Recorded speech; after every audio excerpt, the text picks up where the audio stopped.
on, we have with us Peter Cardillo, Chief Market Economist at Rockwell Global Capital. Peter, thank you so much for joining us on NTV Profit. It's a crucial week. Again, most weeks are crucial. This one as well. All eyes are on the ECB, but most importantly, as far as the developments are concerned from Spain, from Greece, even from Italy, aren't really, of course, giving us any bright spots to focus on. And of course, June 17th is a big date to focus as well. How would you look at this week and the way markets could perform? Well, there's no doubt that the markets are certainly going to be very jittery, and of course, we've been going through a sea of uncertainties here over the past 4 to 5 weeks, and this will continue. Obviously, this week we'll also be hearing from Mr. Bernanke. Later in the week, he's going to give his economic outlook before the Joint Economic Committee, and after the very dismal jobs report last Friday, the market is probably going to want to hear that some sort of stimulants are on their way.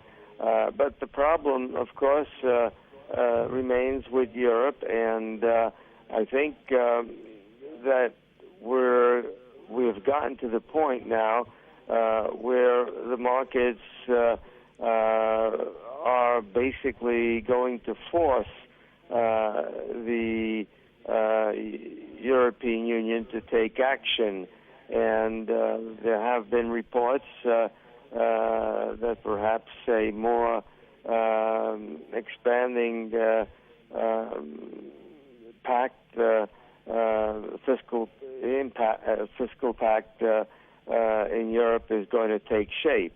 And then I suspect that after that we could be looking at some form of euro bonds coming out of the EU, and that should help alleviate this overly impacting fear factor that's gripped the world markets.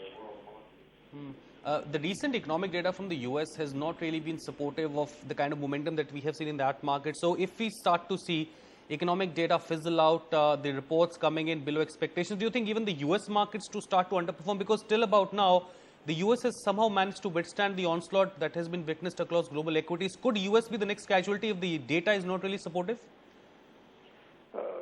There's no question that the economic numbers have been weak, and certainly we're basically looking at slower growth, and the market has, been focusing on that. But the biggest fear out there is Europe, and Europe has the potential of dragging down the global economy, obviously having an impact on all the markets, and that's where the real fear is. I mean, economic data seems to be slowing right across the globe.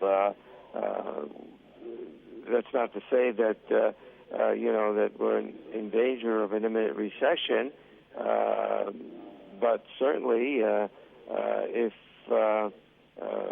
things were to worsen in Europe and Greece would leave the euro, that certainly would impact the global economy, both factual and psychological. Right. And so that on itself would slow economic activity even further. In fact, I think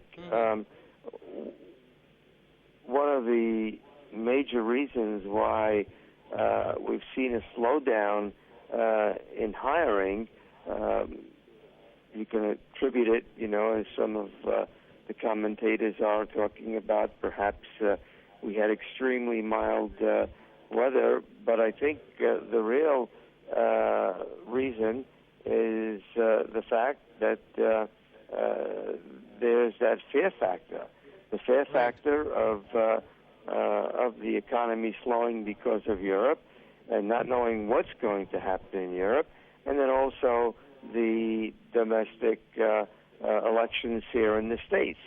So corporations certainly have been holding back, and I think that's probably the real reason why we've seen this slump in hiring over the past 2 to 3 months. Right, Peter. Thank you so much for your time. Great chatting with you as always. Do you have the NDTV Profit app? All the markets, all the news and your own homemade, ready-made portfolio available there for you.